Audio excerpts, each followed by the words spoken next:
qualifying down to 36. Who's going to win? Yes, White, what an exciting format, I think.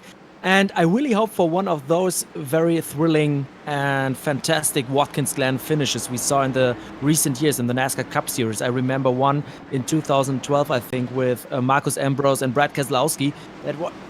Watkins Glen is, in my opinion, the best road course the NASCAR is driving on. So I expect great battles, a nice finish, and very, very close fight for the win, because we have so many fast guys here waiting for that chance to grab the first EuroNASCAR Esports Series win. We've got some fantastic circuits on the Esports Series calendar, haven't we? Really, Daytona without question is the home of NASCAR. Watkins Glen, you could say, is the spiritual home of road racing. It had its first ever NASCAR visit here in 1957, so it's steeped in NASCAR history as well. Mikael Smidl sits there on pole position at the wheel of car number 420. Shows it's 17 on the graphic, but the side of the car you can see 420 on the side of the car. Jeffrey Ruthven sitting alongside. Row 2 of the grid is Guillaume de Flandre, the championship leader, remember, and heat winner from earlier on, alongside the big Dane, number 66, Lasse Sorensen, who is the reigning EuroNASCAR 2 champion. Third row of the grid, 33, Ben Kriener, alongside the reigning NASCAR Pro champion, which is Loris Hazemans, and then Giorgio Maggi and Andre Castro on row number 4. Alessandro Brigatti and Marijn Kremers sitting there on row number 5. Any other quick drivers to watch out for from the tail end of the grid? Well, yes, goodness me. Alan Day, almost off the back of the grid. Watch out for the double former champion Alan Day, the back-to-back champion in 2017 and 2018 in EuroNASCAR Pro. He, amongst others, is surely going to want to make progress in this one. Now, remember, this is a longer race. It was 10 minutes for everything else.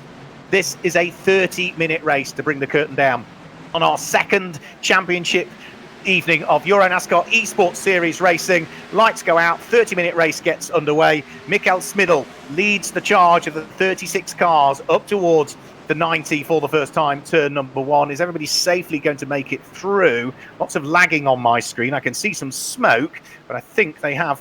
All right, okay, lots of lagging on my screen. Hopefully, when we get the pictures back again, we'll be able to pick up on exactly what has happened.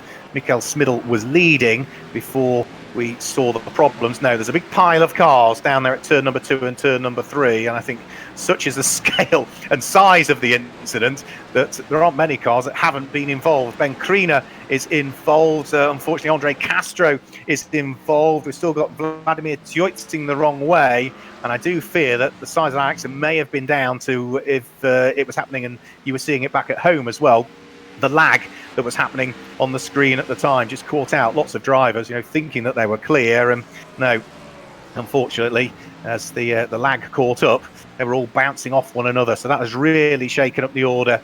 Mikael Smidl leads the race. Jeffrey Ruthven fighting away with Lasse Sorensen for second position, but a raft of battered cars, including number 33 Ben Kriener, all working their way around the circuit with large amounts of damage. Remember, there's no reset in this, unlike the ENASCAR series that we see taking place each weekend, where drivers have the ability for a number of resets. There are no resets in this one, and unfortunately that damage is going to have to be carried through the race. Alex Sedgwick is already heading down pit road. Ben Kriener also opts to head down pit road as well, so disappointment for the Englishman and the Scotsman already, but amongst that will be lots of disappointment for many other drivers as well. There is Kriener still going down pit road. And is he going to come back out again? Let's have a look. No, he parks up at this stage.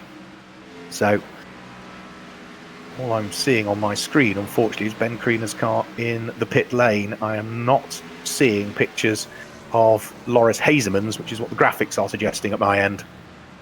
So Mikael Smidl leading by 2.7 seconds. Apologies for the technical issues, ladies and gentlemen. Loris Hazemans is showing on screen as a graphic. There we go. I think a bit of a reset might get us where we need to be. So that's a view looking down pit road. Smidl leading by 2.6 seconds from Lasse Sorensen. Loris Hazemans sitting third and 0.4 of a second adrift. Jeffrey Ruthven in fourth place. Fifth at the moment is 166, which is Andreas Jochumsen. And sixth is a second adrift of that, which is Lorenzo Marcucci. But on my screen, all I'm seeing are cars still parked, unfortunately, down pit lane. and not the action that's going out on the track. So I'll check with Andre Weigold, because Andre, you're watching a stream over in Germany and you look at it a different way to I. Are your pictures the same? Yes, I think I can confirm everything you said. It was a big crash at the beginning. A lot of big names are out of the race, or they have a damaged car. We have a shaken up order right now with Schmidl at the first position, Sørensen in second, Hesemans in third, Rufen at fifth, and then we have Andreas Jochimsen in fifth position. And I think that is the right order you already told. I can confirm it right now, what I have here on my screens.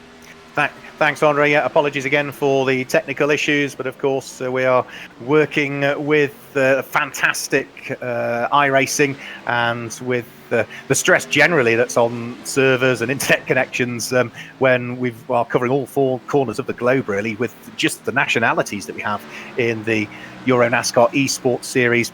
Apologies for the technical issue. The team will be working on it. I'm sure we will get there. You can still see on the left-hand side of your screen what the relative gaps are doing. Loris Hesemans now losing out to Lasse Sørensen and losing out by 0.3 of a second. So it's still close for second and third position, but that squabble between Lasse Sørensen and Loris Hesemans, they're the two reigning champions in EuroNASCAR 2 for Sørensen, EuroNASCAR Pro for Hesemans.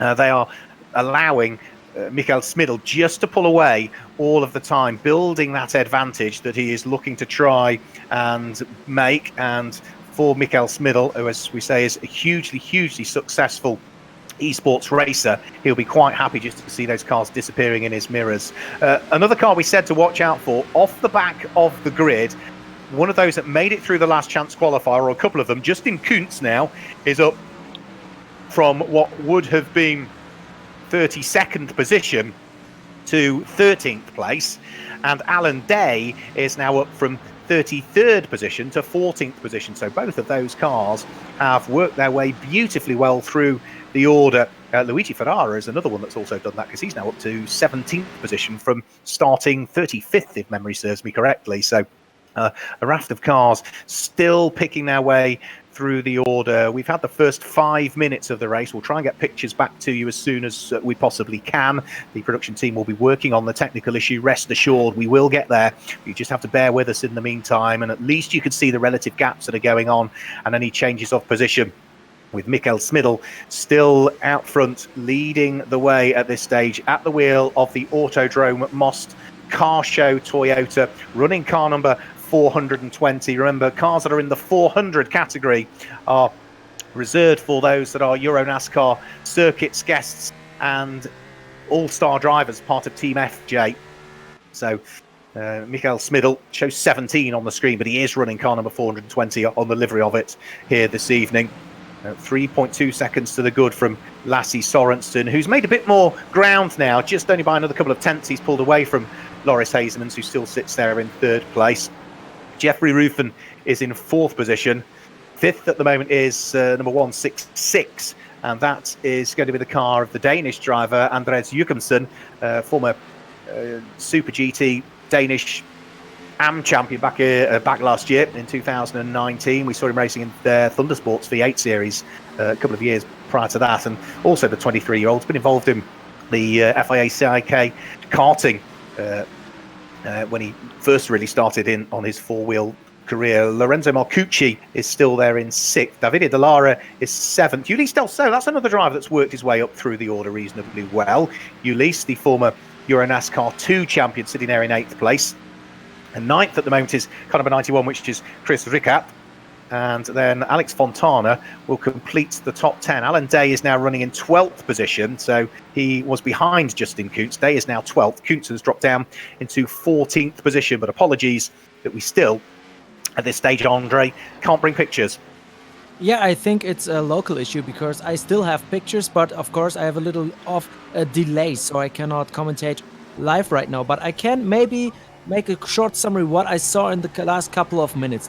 I see a very nice battle between Sørensen, Hesemans and Rufen at the front, while Schmidl in first position is still like a rocket. He has more than 3 seconds of a gap.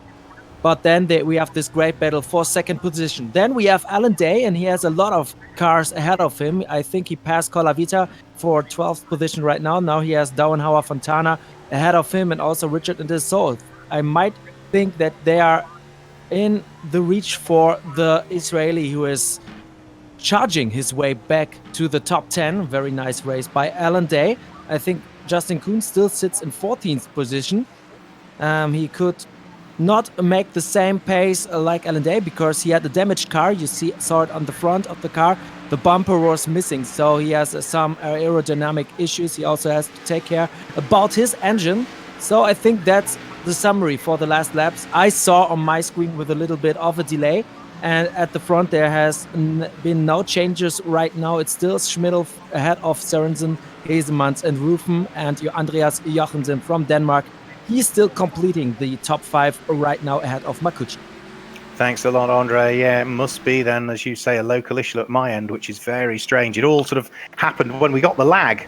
That was it. The cameras are still moving around every now and again, but they seem to lock onto one place, and I just get stuck with that particular camera view. So I'm not sure if our production team are able to assist me whilst we're still live with trying to work out exactly, Stefano, our production guy, what the issue might be. Maybe I can hand the commentary over to Andre for a period of time and see whether we can work on solving the technical issue in the background. Yes, of course. I can take over if you want, and just let me know when you're back and when you have something important to say, because we have one very nice battle right now for second position. It's the EuroNASCAR 2 champion Lasse Sørensen against the EuroNASCAR Pro champion Loris Hesemans. So we have the 2 reigning champions. Are you there, Stefano? Yeah. Try to restart the iRacing live timing. Try to restart the iRacing live timing. Okay. So which one is it? That one there. So let me go into that.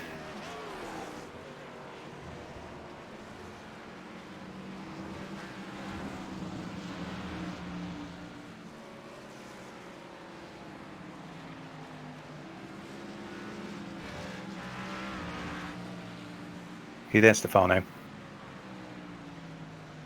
You there, Stefano?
Okay, now let's, don't know what's iRacing.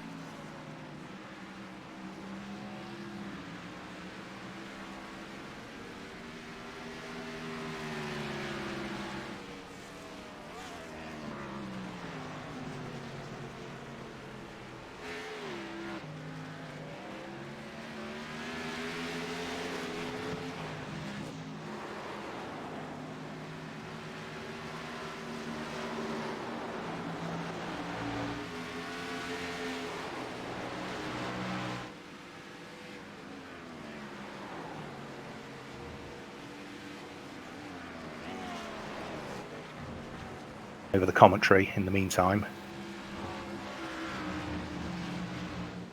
Come on, load up.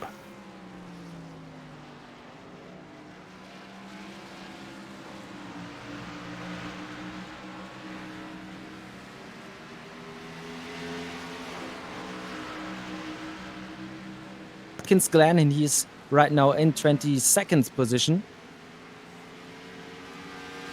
Solid debut for him. And he said it in the interview. a few moments ago that he's very surprised by the level of the drivers here in the EuroNASCAR Esports Series. I think he did not expect those guys to be that fast on a track like Watkins Glen.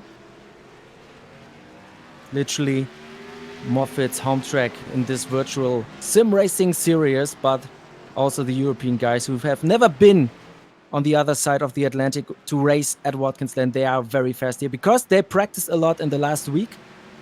There were servers open every day, hours by hours. They were practicing this track and they were getting faster and faster every time they were on this track.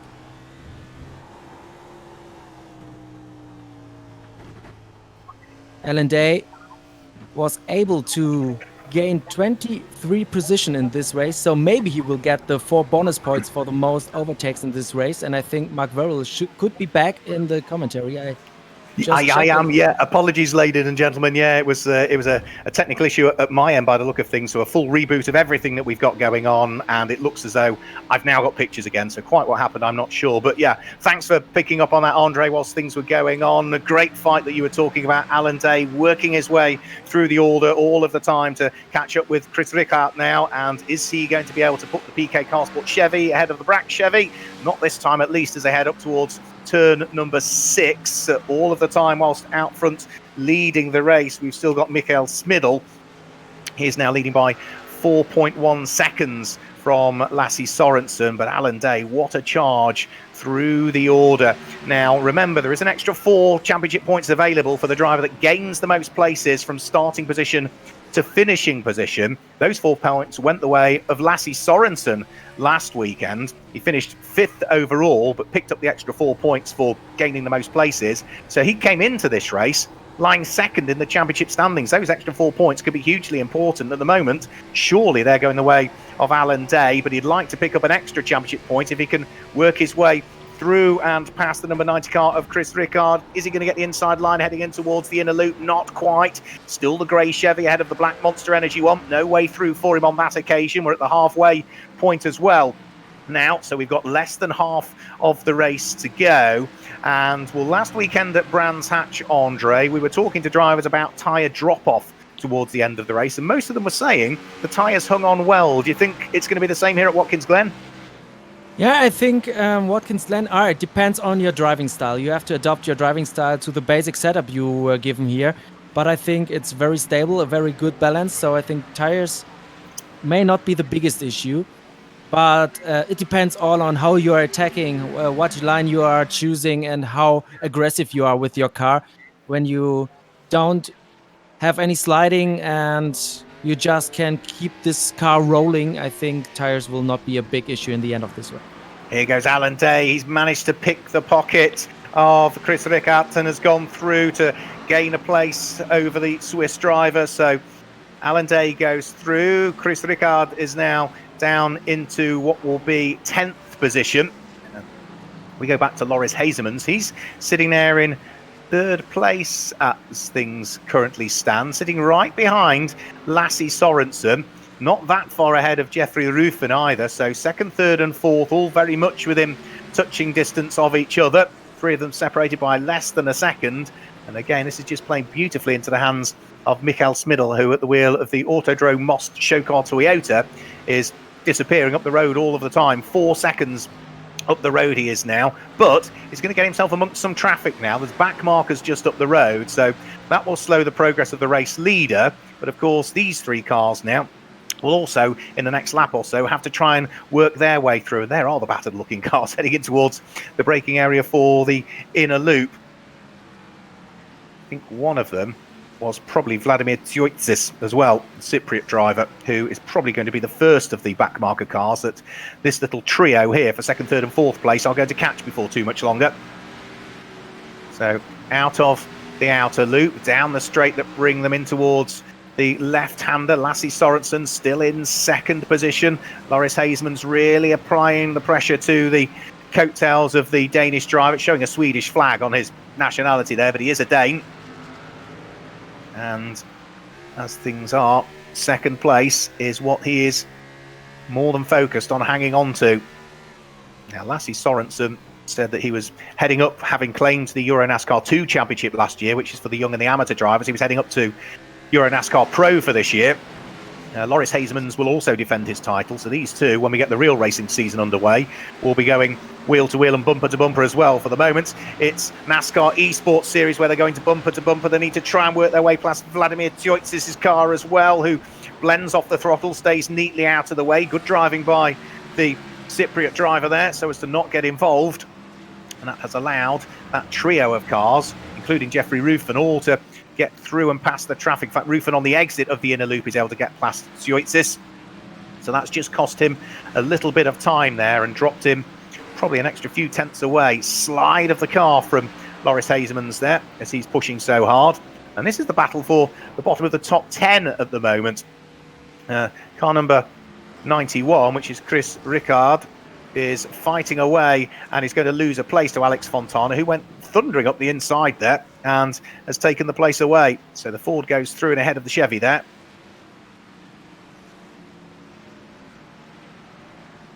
Here's another good little fight that's going on as well. This is for 15th, 16th, 17th and 18th place. The white car with the gold stripe is the American Eric Filgaras. Our cameras are keeping an eye on Bavo Fallon, who sits in the middle of that little pack of cars. Bavo Fallon has got Brian Crowell's right behind him, and then Andre Castro, who is another quick driver, but you can see the damage to the front end of the number 122 rather, DF1 Racing Chevy. Another one of those that was involved in the incidents that damaged so many cars at the first couple of corners. Now Lasse Sorensen has got a bit of a break here. He's been able to work his way through the traffic slightly more efficiently than Loris Hazemans was able to do, who just caught the traffic in the wrong place at the wrong time. So that has now dropped him away from the second place car of Lasse Sorensen. Jeffrey Ruffin is also looking to squeeze his way through the traffic as well, and you can see that the gap first to second has also come down by nearly a second through the traffic. So Sorensen dealing with the traffic slightly better at this stage. Here comes our race leader over the start-finish line. The black car is Mikael Smidl, the OMV Max Motion NASCAR show of Most. Toyota Camry leads the race overall, and you can see the white car with the light green flashes to it just in the background of that shot there is Lasse Sorensen. 3.1 seconds is the gap as we enter the final third of the race. Here is the London-based Indian, Advait Dioda, running very wide. That's at the 90, or turn number 1, and then he pulls the car off the circuit onto the infield there. So Advait Dioda looking as though he is done for the evening, unfortunately. A driver who was right at the sharp end of the EuroNASCAR 2 Championship last year, but is yet to claim his first NASCAR win. So Loris Hazemans, now the traffic's been dealt with for the moment, looking to close back up on Lasse Sorensen. Lasse Sorensen is having to work his way past a bit more traffic. This will be on the run down in towards turn number 6. Sorensen goes through. Instantly, Loris Hazemans follows him through. That was Luigi Ferreira, who's got a fair amount of damage to the front end of his number 42 Racing Ford. He also allows Jeffrey Ruffin to work his way past. That's down the straight, so no time lost there for the 4th place car of Jeffrey Ruffin. Number 50, Loris Hazemans, still looking to try and see, now that he's closed right back up with Lasse Sorensen, as to what he can do again. The next of the cars they're going to catch is going to be the number 90 Brax Racing Chevy in the hands of Scott Jeffs. So there goes Scott Jeffs now, the blue car with the red flashes to the bumper and the 2 white stripes down the centre of it. Just about managing to stay ahead of the fight for 2nd and 3rd place, but Scott will get out of the way, I would imagine, coming out of outer loop or down the straight that brings them in towards turn number 6. 22 minutes of the race gone. Apologies for the technical issues midway through, but we're back and have full pictures now to talk about. And what a fight this is for 2nd and 3rd place. Andre, we saw traffic come into the mix at Brands Hatch last week. It looked as though Sorensen for a while had got the break on Loris Hazemans, and the traffic played to his advantage, but a few laps later Hazemans gets a better run through the traffic and they're back together. Yes, right. At Brands Hatch it was a very small track, so the traffic had a bigger impact than at Brands here at Watkins Glen, but in the end traffic is a very, very crucial point in the race, and you see a lot of guys giving a lot of space while the front runners are charging towards them, and Loris Hezemans, he's still stuck behind the EuroNASCAR 2 champion. And when we take a look at the championship format in the real NASCAR Whelen Euro Series, the EuroNASCAR 2, so Lasse Sørensen is the champion there, is for amateur and young drivers. He's definitely one of the young drivers, but he has the skills to be one of the pro drivers soon. We see it in the virtual world already. We saw it in the real world last year. And in the virtual world right now, he's as fast as the EuroNASCAR Pro champion, the overall NASCAR Whelen Euro Series champion. Nice to see those two champions fighting this race here at Watkins Glen in a very fair and clean way. And I think this fight will go until the last lap of this race. I think it will, yeah. There's only a year between them, I think, isn't there? Lasse Sørensen's 23 years of age. Loris Hezemans is currently 22 years of age, but will celebrate his birthday the same night as we're racing at Brands Hatch on the Grand Prix circuit on the semi-finals. So later on this month, the 26th of May, they will be then both 23 years of age. Still more traffic for the pair of them to deal with. The next of the cars they're going to come up against is going to be the Finnish driver, Henri Tuomala. He moves neatly out of the way at the wheel of the number 23 car. Here's a fight going on. Now, this is for 7th and 8th place. Davide Dallara fighting away with another former EuroNASCAR 2 champion, that being the car of Ulysse Delceau. Ulysse Delceau was the 2018 EuroNASCAR 2 champion. And he's going to go past and gain the place on Davide Dallara there. So up to 7th for Ulysse Delceau. Needs to be careful he doesn't run wide, though, coming out of turn number 1. And I think he might have done that side by side through turns 2 and 3. They're still side by side, but Ulysse Delceau just is able to take the place away in the end. Might have taken him a couple of corners, but the Frenchman goes through and ahead of the Italian. So they've got Alan Day not that far behind them and closing in as well. So Alan Day up to 9th now from the back of the grid. The gap is, about 1.1 seconds back is Alan Day. He's been pushing hard, the NASCAR Pro champion from 2017 and 2018. A driver that we've seen race in the Monster Energy Series, in the Xfinity Series. Also took in some camping trucks as well as Alan Day. So he's tried to forge and I'm sure will forge a good career on the other side of the Atlantic before too much longer.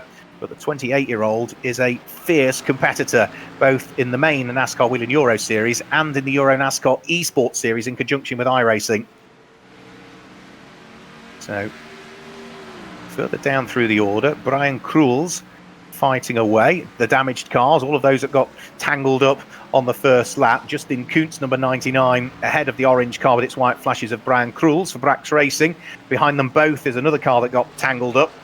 One of the cars that I thought would go really well here, but just hasn't had the roll of the dice and the luck in this race for championship points. Andre Castro, who is destined to finish in the mid-teens currently by the look of things, down in 17th position. Race winner from the prologue event at Daytona, was on the podium last weekend as well, last week at Brands Hatch, but is going to finish a long way off the podium here at Watkins Glen with now little more than 3.5 minutes to go. Loris Hezemans just cannot close up sufficiently on Lasse Sørensen to try and steal a place away, but he'll always be conscious as well that if he goes for it, does close up and makes a mistake, that he's going to come under pressure from the car that sits not that far behind him as well. 2nd, 3rd and 4th, fairly equidistantly spread. Number 66, Lasse Sørensen, the white and green car, the black car with the flashes down the centre of it, Loris Hezemans, and then the largely black and yellow and light blue car of Jeffrey Ruffin, who is the first of the cars that is number 300. 300, of course, denoting that he is a team member. So Jeffrey Ruffin, crew chief for Hendricks Motorsport, but also a racer in his own right, and fairly experienced e-racer as well. Not quite as experienced as our race leader, though, because we thought that he might go well, Mikael Smidl, at the beginning of the evening, but as a very successful, almost pro sim racer, he is now 4 seconds up the road from that fight that's been going on. Alan Day has also now managed to fully catch up with Davide Dallara. Now, can he put the PK Car Sport Chevy through and ahead to gain the place over the Not Only Motorsport Chevy of Davide Dallara? For the moment, no is the answer. He hasn't quite got a good enough run coming down the straight. Is he going to try anything at turn number 6, Alan Day? He is. He's up the inside and he's taken the place away. Good run that into the penultimate corner for Alan Day. Another place gained, another championship point picked up. And that now means that he is running in 8th position, Alan Day, with Ulysse Delceau just up the road from him. 8th position would give Alan Day 29 championship points, plus surely he is destined, if he keeps going the way he is, to pick up an extra 4 on top of that for gaining the most places relative from his starting position to his finishing position. So time is running out, and we are still seeing that up front. Smiddle is pulling away all of the time. Mikael Smiddle, 4.2 seconds is the gap. Alan Day's next target is going to be Ulysse Delceau, who is a couple of seconds up the road. You can see the relative gap. Here comes the Frenchman towards us, the Israeli chasing him all of the time. Out front with just a minute to go now, it is Mikael Smiddle, who is looking as though he is on the way to victory for himself and the Autodrome Most Car Show Toyota, who have come through the heats cleanly with a pretty significant win, and is now looking as though he is going to have not quite as dominant, but still a good gap between himself and a great fight that's still raging behind him for 2nd, 3rd and 4th place between Sorensen, Hazemans and Jeffrey Ruffen. Now, I think he might get over the start-finish line with more than a lap time to go, Mikael Smiddle, so I think he'll be probably on his penultimate lap this time and will just sneak over before the checkered flag flies, but we'll wait and see. There goes the fight for 2nd, 3rd and 4th up towards the penultimate corner. And are we going to see Mikael Smiddle get over the start-finish line before the checkered flag? It's going to be really close, you know, as to whether he'll get another lap out of this one. And as he heads up towards the start-finish line, yes, he did. By the skin of his teeth, he was able to squeeze another lap out of it. So that is another lap now done for Mikael Smiddle. And now he can just concentrate his efforts on the next of the lap cars, which is the car that runs in 17th position, the American driver, Eric Filgueiras, who is another driver that we have seen racing in the NASCAR Whelen Euro Series. He did 4 races in the championship in 2019. He's a former Formula 2000 champion from the United States as well in single-seaters. Secured that championship back in 2016, but he is going to struggle to stay on the lead lap, I think, here, with only a couple of corners to go. Should just about do it. So 2 corners to go then between Mikael Smiddle and another victory in iRacing. His success rate on iRacing, about 50% in terms of wins, and it's about 50% also in terms of pole positions. So he is absolutely sticking with those statistics in what is a very high-class field for round 2 of the EuroNASCAR Esports Series. Mikael Smiddle comes over the start-finish line and is going to claim the victory and pick up the championship points. Second is going to go the way of Lasse Sorensen, who will finish in 2nd position. Very good championship points for him as he finishes in 2nd place. Loris Hazemans, who just missed out on the podium in the main race last week, comes through and finishes in 3rd position. 4th is going to go the way of Jeffrey Ruffen. 5th to Andreas Jochimsen and Lorenzo Marcucci. That's a good result for Lorenzo Marcucci, who will come home at the wheel of the Club Motorsport Chevy and finish in 6th position. So the rest of the cars all tricking their way over the start-finish line. Andre, we might have had a few technical issues, unfortunately, at the beginning of the main race, but it didn't detract from what has been a fantastic debut evening for Mikael Smiddle in the EuroNASCAR E-Series. Yeah, that's right. We have now, including the prologue, 3 different winners in 3 races. I think that's perfect for this championship. We see that we have different drivers that are competitive in this EuroNASCAR Esports Series, and Smiddle, he really put down the hammer today. He was the most fastest guy. We saw nobody else as fast as him, so deserved win for him, and very nice for the Autodrome Most that will host the race in the 2020 season in the NASCAR Whelen Euro Series. They will be very happy picking this sim racing ace for the EuroNASCAR start here at Watkins Glen. And also, I think Lasse Sorensen with his 2nd place, he should be the new championship leader right now. I haven't turned on my calculator yet, but I think he might be the new championship leader after this event. And Alan Day from the back of the field to 8th position, I think he will get the 4 bonus points. when there was nobody under the radar who also gained a lot of spots. So we had a lot of stories in those races, in the heats, in the last chance qualifier, and also in this main event. So for me, it was a very spectacular event again. Little bit of too much crashing on the starts. I think this was the most crucial part of the races. Those starts were not very clean, but in the end, afterwards, we had very nice sim racing here. Yeah, it's been fantastic, hasn't it, to see the sim racing and the quality of that sim racing as well. So yeah, we look forward to seeing some more of that when we will head to Zandvoort in a week's time. Confirmation of the results, and it's a win for Mikael Smidl from 3.3 seconds actually in the end from Lasse Sorensen, who finishes in second place. Loris Hazemans finishes in third place. Jeffrey Ruffin in fourth. Andreas Jochimsen in fifth, and Lorenzo Marcucci wraps up the top six. Ulysse Delso in seventh. From the back of the grid, Alan Day finished in eighth place. Davide Lara and Alex Fontana wrap up the top 10. Chris Ricard there in 11th place. Tobias Dauenhauer, Leonardo Colavita, Andre Castro, Brian Krulz, Justin Kuntz, Eric Filgueras, and Bavo Fallon will complete the top 18 cars, and just outside of the top 18.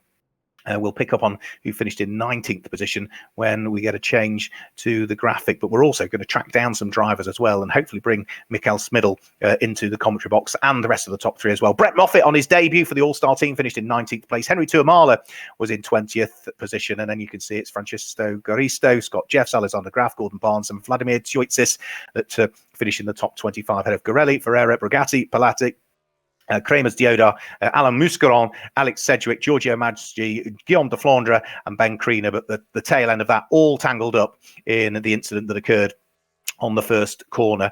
So that is sort of paid to their efforts really as to what they were able to do in that particular race. Well, I'm hoping that we might just get a couple of drivers come and join us in the virtual commentary box. I'm hoping that Stefano, who is in production, has still got me on his webcam, so he'll be able to tell me in his ear whether he's still got me on the webcam, and then we can hopefully get a couple of drivers coming through to chat to us. We're certainly expecting the top three to come through, which is Mikael Smidl, which was Lasse Sorensen and Loris Hazemans, and we'll see who else we might get dropping in to have a chat to us. So they will be on their way very, very shortly. So that sees the conclusion